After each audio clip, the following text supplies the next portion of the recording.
Salut, c'est Scarline pour BGP Music Live. On est là pour faire une petite interview. On se retrouve bientôt.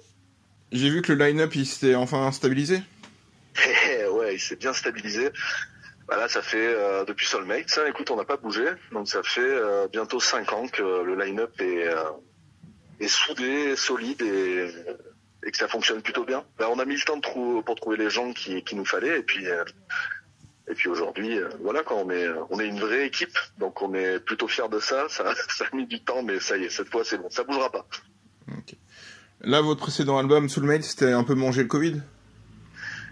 C'était plus que un peu mangé, parce que oui, en gros, on a sorti l'album et on a 90% des dates qui étaient prévues qui sont tombées à l'eau. On avait dû d'ailleurs faire toute la partie promo de la maison, donc voilà, tu vois, on n'a pas pu rencontrer les gens. C'était un peu compliqué parce que nous on avait beaucoup bossé le live et on a perdu pas mal de temps pour ça. Donc dans un sens ça nous a donné du temps pour voir le futur et donc travailler ce nouvel album Silence, quoi. Mais c'est vrai que cet album, on commence à le jouer maintenant en fait en mélangeant avec les nouveaux titres du nouvel album. Mais écoute, ça nous a fait l'expérience et ça a créé le line-up. Donc déjà rien que ça c'est du positif. Au moins vous avez plus de temps pour Silence.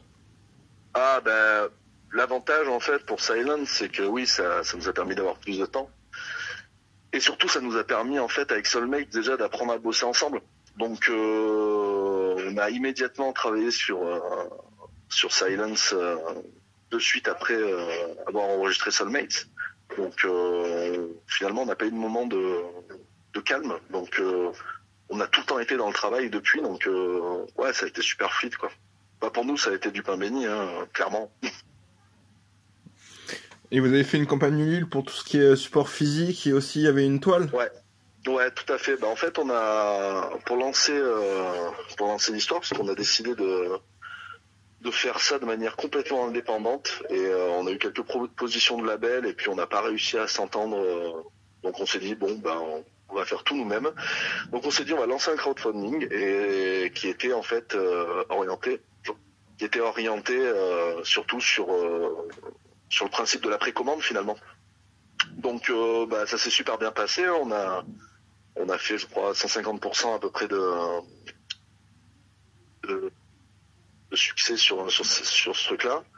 Donc ce qui a été bien, c'est que ça nous a permis de voir qu'on avait une fanbase qui nous suivait et que le support physique finalement gardait encore son importance. Donc on a essayé quand même de faire 2 supports de qualité, donc un digipack 3 volets et puis un vinyle gatefold avec un vinyle 180 grammes or et noir. Enfin, on a vraiment travaillé tout ça, quoi. Comme on a l'habitude aussi de beaucoup travailler tout ce qui est visuel, on avait besoin de ces supports-là pour nous exprimer aussi de manière artistique. Donc pour nous, le physique, ça reste super important. Après, il y a aussi la toile qui doit claquer. La toile, en fait, on a beaucoup de gens qui nous ont dit on dirait une toile romantique, au niveau du style et tout, on dirait une peinture, ça serait bien. Alors il y a commencé à avoir quelques personnes qui nous ont demandé des tutos, donc on a commencé à faire des tutos et on s'est dit tiens, si on faisait quelques toiles. Donc on en a fait au départ pour nous, pour chez nous, quoi, pour se faire plaisir. Et puis on s'est aperçu que tout le monde en voulait, donc du coup on s'est dit on va faire la toile. Et ça a plutôt bien fonctionné. Et d'ailleurs on en prend avec nous sur le merch, donc c'est un petit peu, on va dire, le bout de merch un petit peu original qu'on prend avec nous sur les concerts et ça fonctionne super bien. Donc le visuel s'y prêtait et voilà, ça va encore au bout du concept un peu artistique. Pour nous, c'est trop important. Ouais, parce que la cover de l'album là, c'est vraiment quelque chose d'assez artistique et éthéré, quoi. Ouais.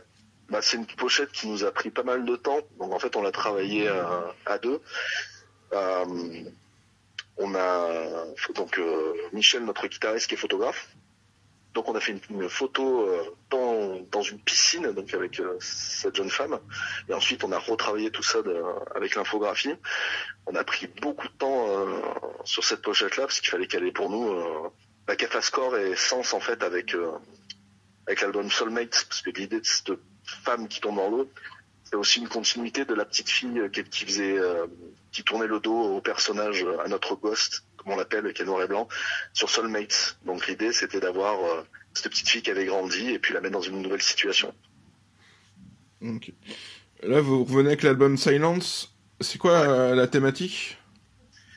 Alors la thématique, en fait, déjà le titre Silence, en fait, il exprimait un petit peu ce truc de dire le silence, ça peut être quelque chose de très positif, comme des moments de répit, le calme, et ça peut être aussi à l'opposé, la mort, le néant, tout ça. Donc en fait, ce qu'on a essayé de faire, c'est de jouer sur encore pas mal de choses comme ça, sur la dualité. On l'avait déjà fait un peu sur Soulmates, et là en fait, on a beaucoup creusé le sujet. La pochette en elle-même, en fait, exprime toutes ces choses-là. Donc quand on voit cette femme qui est dans l'eau comme ça, qui flotte un peu, on ne sait pas si elle est morte, si elle est vivante, si elle coule, si elle remonte à la surface.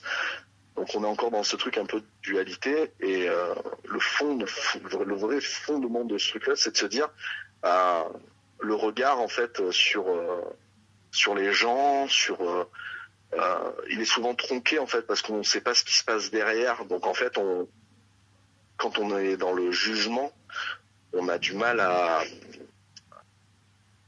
avoir les tenants et les aboutissants du pourquoi on juge. Donc voilà, toute la thématique un peu de l'album, elle tourne autour de ça, de l'humain toujours, et de ce qu'il a en tête, de ses mauvais côtés comme ses bons côtés. Donc il y a pas mal de personnages aussi dans l'album, on a essayé de jouer pas mal l'acting, des personnages qui se répondent, des personnages qui s'affrontent, des personnages qui s'aiment. Enfin voilà, on a essayé de vraiment jouer ce truc de manière beaucoup plus forte et intense que sur Soulmates. Moi, je trouve que l'album est beaucoup plus fluide. Ouais. Alors, je pense que le fait d'avoir travaillé l'album justement tous ensemble, alors on avait une trentaine de morceaux à peu près avant de faire l'album, et on en a pris 9, donc il fait une durée totale de 43 minutes, je crois à peu près. Et en fait, on s'est dit qu'il allait mieux peut-être faire un truc un poil plus court que ce qu'on avait l'habitude de faire, mais par contre de faire quelque chose qui était ultra efficace et qui était vraiment dans ce truc de storytelling, quoi, où t'as un morceau d'un morceau à l'autre qui est du relief, mais qu'on ait quand même des moments plus forts. Le Soulmates, on avait quand même ce truc un peu des fois qui, à la réécoute à un moment avec le recul, qui des fois en fait ça montait et puis ça partait pas vraiment. Ça redescendait, parce qu'on joue un petit peu sur la frustration. Voilà, on l'a un peu moins fait sur Silence. On a quand même gardé cet aspect-là, mais on a essayé vraiment de faire des contrastes beaucoup plus brutals. Je pense notamment à la chanson qui s'appelle No Remedy, où on a carrément un passage piano-voix de tête, où d'un coup tout s'arrête et il n'y a plus que ça qui vit en fait. Et ouais, c'est ce côté un peu cinématographique, quoi, qui du coup rend l'écoute de l'album plus fluide. Oui, en plus, rien qu'à l'écoute, les morceaux sont un peu plus poussés vers l'électro, t'as les guitares qui sont un peu en retrait. Ouais. Il y a aussi l'évolution de ta voix. Ouais, on a beaucoup travaillé. Moi, au niveau vocal, j'ai vraiment travaillé pendant 2 ans. Le Covid, on en parlait tout à l'heure. Je pense que j'ai chanté à peu près 2 ou 3 heures par jour, à m'exercer à des choses qui étaient pas faciles pour moi, les voix de tête notamment. D'ailleurs, il y en a pas mal dans l'album. Les voix un peu plus scrimées, et puis après j'ai beaucoup travaillé aussi tout ce qui était acting, tout ce qui était expression, tout ce qui était voilà, pour que chaque mot de l'album soit authentique, et que quand je dis quelque chose, que ça fasse corps et sens, quoi, et physiquement, tu vois, dans ma personne, et au niveau du ressenti, au niveau de la diction, enfin tout ça, ouais. Là, c'était un gros boulot. Et aussi, on a aussi quelque chose qui est très différent, c'est qu'aujourd'hui, sur cet album Silence, c'est Fabien qui a enregistré la batterie. Donc Fabien qui est du coup notre batteur. Et sur Soulmates, c'était Eric Lebailly, parce que c'était Fabien qui a enregistré l'album. Et Fabien, voilà, ça fait 5 ans qu'il joue avec nous maintenant, donc ça aussi, je pense que ça a créé une super cohésion rythmique entre lui et Olivier à la basse, qui d'ailleurs a encore bien progressé avec sa basse, quoi. Ouais, parce que des fois, t'as des vocals un peu à la Matthew Bellamy de Muse, des fois t'as un peu de vocal à Phil Anselmo. Là, tu Ouais, vas un peu partout. ouais.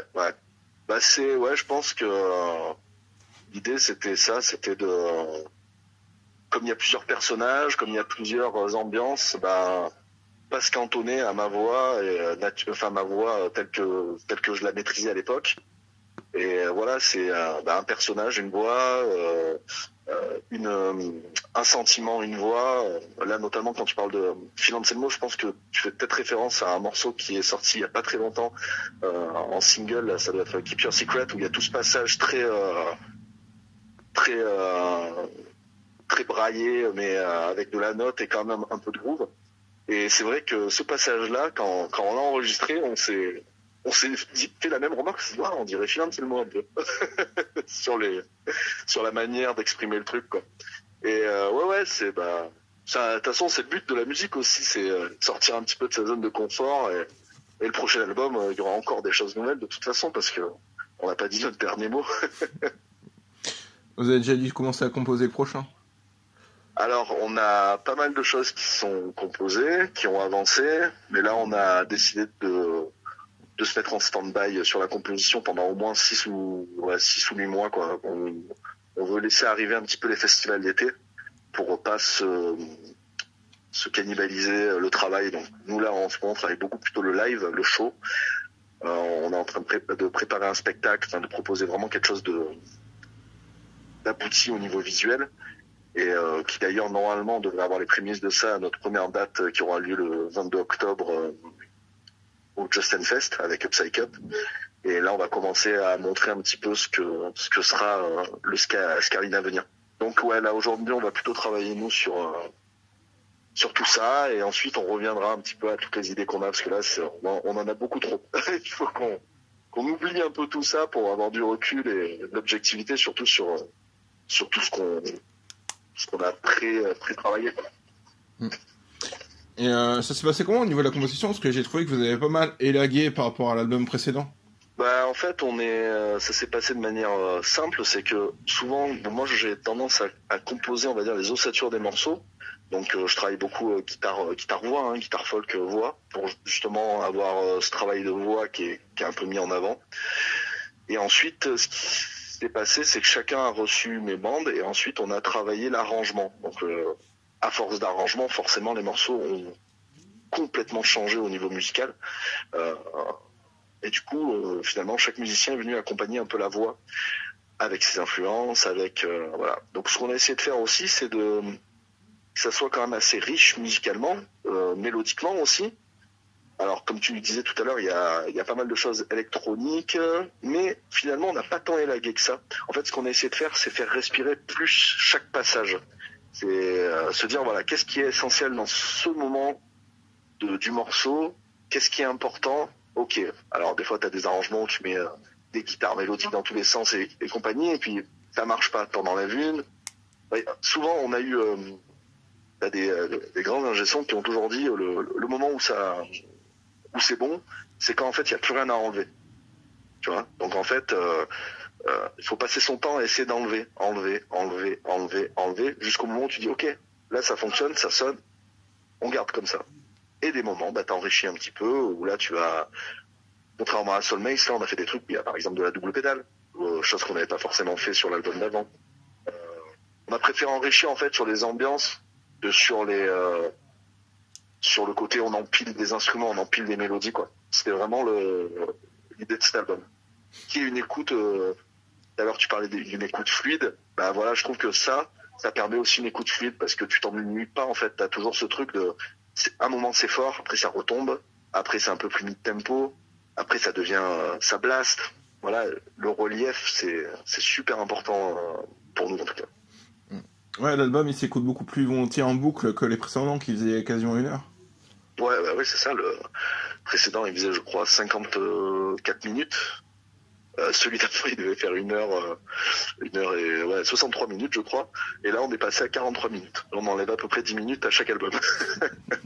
Mais je pense qu'on a trouvé le format, parce qu'on a ce truc un petit peu prog par moment, mais on fait pas non plus de la musique ultra progressive. Donc voilà, pour nous, les morceaux, on va dire, un 4 minutes 30, ça correspond bien à ce qu'on aime en temps pour s'exprimer sur un morceau. Alors t'as des trucs des fois un peu plus longs, on a des, je crois le morceau le plus long de l'album, il doit faire 5 minutes 20 ou un truc comme ça, et le plus court il fait 3 minutes 30. Donc voilà, ça permet de rester attentif en fait, en tout cas sur chaque morceau, quoi. Ouais, ça donne un aspect plus prog, plus mélodique, et Ouais. les parties électroniques sont beaucoup mieux servies cette fois. Ouais, ouais. On a eu beaucoup plus de temps pour ça aussi, et je pense qu'on a réfléchi du coup les parties électroniques pour servir en fait les morceaux, donc elles ont fait partie de la composition, que sur Soulmates elles ont plus fait partie de l'arrangement. Donc là on avait déjà des idées au moment où on a fait les morceaux, donc on s'est dit bah tiens là on pourrait faire un truc comme ça électronique avec un chant comme ça, et voilà, et du coup on a composé le truc autour chant avec ce truc électronique. Qu'avant on aurait fait l'inverse, on aurait fait un truc avec des guitares, des machins, et puis on aurait dit tiens bah je vais rajouter un sample. Voilà, pour encore apporter pour enrichir. Mais on s'est aperçu que ça finalement c'était pas forcément servir le morceau, quoi. Et c'est passé comment la collaboration avec Sébastien Camille? Parce que le précédent album, j'avais Fab à l'interview, Ouais, qui avait fait Soulmates. Là, vous avez ouais, directement été voir Sébastien Camille. ouais. Eh ben, pour nous ça a été super parce qu'en fait justement comme là c'est Fabien qui a enregistré l'album, bah, il a pu se concentrer sur sa batterie, quoi. Donc en fait c'était un peu l'idée, on s'est dit là ok, si on veut enregistrer un album dans 2 ans, il faut absolument que chacun d'entre nous en fait s'investisse mais dans le groupe, et enregistrer un album quand en plus tu fais partie du groupe, c'est pas mal de contraintes parce que bah du coup nous c'est beaucoup plus facile de juger son travail, lui il peut avoir une oreille des fois qui est un avis qui va être l'objectivité devient compliquée, tu vois, même si c'est son métier hein, et qu'il le fait très bien, mais c'est surtout que c'est du temps, quoi, parce que bah c'est du temps passé à mixer, c'est du temps passé à équilibrer, équaliser, masteriser, faire les prises, enfin tout ça c'est énormément de temps. Donc nous ce temps-là on préfère qu'il soit derrière les fûts à composer avec nous, quoi. Donc du coup ça a été super de travailler avec Camille parce que ben on n'a pas eu tous ces problèmes-là à gérer, on est arrivé concrètement l'album on avait prévu 20 jours de studio et on a mis je crois 12 jours de prise. Donc ça démontre que ouais le travail en amont a payé, quoi. Et sur cet album on nous a souvent posé la question aussi, on nous a dit ouais la batterie elle sonne bien et tout, mais on dirait qu'elle a un truc un peu naturel, vivant. En fait, le secret, il est tout simple, c'est qu'en fait, on n'a pas trigué la batterie. Souvent, les prods métal, tu trigues la caisse claire, la grosse caisse, pour avoir ce truc très impactant, voilà. Et nous, on a préféré justement plus travailler le son de la prise que de rajouter des samples pour donner un son spécifique. Et c'est ce qui donne, je pense, aussi cette couleur un peu organique à l'album, qui nous tient à cœur, hein, parce que déjà sur Soulmate, c'est un peu ce qu'on avait fait. Hein. Non, parce que Sébastien Camille est connu pour avoir du bon de matos, quoi. Bah, c'est surtout que Camille, il est connu pour faire de la prod de métal extrême. Donc c'était pas forcément... Moi, ce qui m'avait plu en fait chez Camille, c'est qu'on avait, je crois que c'est September Again, pardon, pas November. J'avais écouté une de ses prods, September Again, d'un groupe que j'aime beaucoup. Je crois qu'ils sont de Lyon ou de Grenoble, je sais plus exactement. Peut-être je dis n'importe quoi, ils sont plus bas. Mais en tout cas, j'avais beaucoup aimé la prod. C'est très prog rock avec des petits passages métal. Et ça faisait déjà un moment que je me disais, tiens, je pense que ça pourrait réussir à notre groupe cette orientation-là. Et bah après voilà, on connaît toutes les prods de Camille, notamment les récentes de Earth Attack, Acavel, voilà, bon c'est que des copains à nous, hein, tout ça. Et du coup, on s'est dit, est-ce que ça va fonctionner? Et puis en fait, lui il était ravi parce que justement il a pas l'habitude de faire des groupes comme nous, et c'est quelque chose qui l'intéresse et qui lui plaît. Donc lui en fait finalement il est devenu un peu un prod de un studio un petit peu orienté métal extrême, mais enfin pas forcément par choix en fait.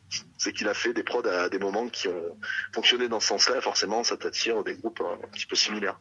Mais nous on est super contents du travail qu'il a fait, et vraiment ça correspond à ce qu'on avait besoin sur cet album, un truc un peu plus métal aussi, parce que on nous a souvent dit live live, vous êtes plus métal live que sur l'album. Donc on s'est dit, peut-être que faut qu'on monte la jauge un peu métal sur l'album pour que ça corresponde encore plus à ce qu'on fait live, quoi. Et vous avez envoyé le master au Cold Killer Studio? Ouais, c'est ça. On l'a envoyé là-bas par Kai. Il nous a fait un master incroyable parce que il nous a géré ça pendant une nuit en fait. Et le matin on s'est levé, on a reçu le master, on l'a écouté et voilà, rien à dire. Hein. On a validé immédiatement et on a envoyé au pressage. Voilà, ça a été rapide l'histoire. Et vous avez des clips? En fait, finalement, il n'y a pas eu. Bah, bien sûr, Camille a mixé tout ça, mais ce que nous disait Camille, c'est que c'était relativement facile à mixer cet album-là parce que déjà l'intention et les prises allaient déjà dans une direction. Donc en fait, il y avait pas. C'était. Ouais, ça facilitait un peu les choses, quoi. Et aussi, vous avez une grosse production de clips qui sont tous hyper aussi chiadés les uns que les autres. Parce que vous, dans le groupe, vous apportez chacun votre pierre à l'édifice avec vos différents métiers. Ouais, complètement. Donc là, c'est Canaprod, donc qui est Michel, notre guitariste, qui fait toute la partie production vidéo. Moi, je suis infographiste, graphiste et je fais un peu de la direction artistique de métier. Donc du coup, je guide un petit peu tout ce qui est thématique, storytelling, storyboard et tout ça. On a Olivier qui a une boîte qui s'appelle Spotcase avec laquelle il fait de la 3D, il fait aussi un petit peu de clips vidéo, il fait plein de choses et ça va nous servir notamment dans notre show visuel pour les lives. On a Joe qui travaille aussi avec Canaprod qui fait tout ce qui est VFX et tout ça, donc dès qu'on a besoin de petits effets spéciaux, on passe par lui. Et donc, Fabien qui est ingé son, donc même pour nous, pour maqueter, pour travailler, enfin, c'est super confort. C'est pour ça que je te disais tout à l'heure, on est vraiment resté dans ce truc de se dire aujourd'hui un label, qu'est-ce qu'un label pourrait nous apporter qu'on n'a pas nous en interne en fait finalement. Et c'est pour ça qu'on a préféré ne pas signer dans certains labels parce qu'on s'est dit que finalement eux ils nous apporteraient pas grand chose sur cette partie-là. Donc aujourd'hui, plus ce qu'on cherche nous c'est du booking. Donc c'est là en fait où cette année on se dirige, c'est vraiment trouver quelqu'un, avec des gens avec qui travailler sur le booking. On travaille déjà avec notre ami Keuf qui nous gère un maximum de choses et après pour passer un petit peu plus sur du festival un peu plus gros et enfin voilà, je pense qu'on va avoir besoin et avec l'aide de Keuf qui continuera à nous gérer de toute façon sur ça, de trouver une boîte un peu plus grosse qui va nous aider à rentrer sur ces créneaux-là, quoi. Ouais, parce que là, vous êtes surtout basé vers Avignon, dans le sud, pour tout ce qui est concert, quasiment. Alors nous, en fait, on est sur Avignon, mais c'est depuis... on a pas mal joué dans le sud, effectivement, mais depuis le festival 666, où on avait joué à Sercoux, c'est vers Bordeaux, on a beaucoup de choses qui se sont débloquées. Donc là, on a fait notamment le Cap Fest à je sais plus comment ça s'appelle, à Gisors.